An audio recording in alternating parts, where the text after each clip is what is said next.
अमेरिकी सदर Donald Trump ने चीन को मकनातीस फराहम न करने की सूरत में 200% टैरिफ आयद करने की धमकी दी है।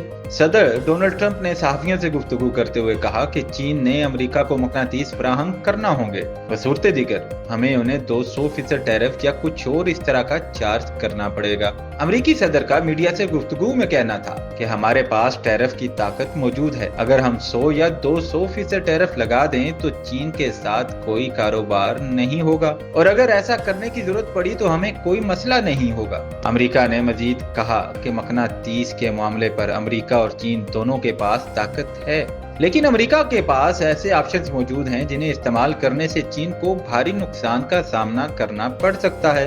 अमेरिकी सदर का ये बयान अमेरिका और चीन के दरमियान जारी तजारती तनाज़े के तनाजुर में सामने आया है। चीन नायाब अर्जी अनासर, रेयर अर्थ्स और इनकी सप्लाई पर अपने कंट्रोल के बारे में तेजी से हसास होता जा रहा है। अमेरिका में चीन ने कई नायाब अर्जी अशिया और मकनातीसों को अपनी बरामदी पाबंदियों की फहरिस्त में शामिल किया, जो कि अमेरिका की जानिब से टैरिफ में इजाफे के रद्द अमल के तौर पर किया गया इकदाम था।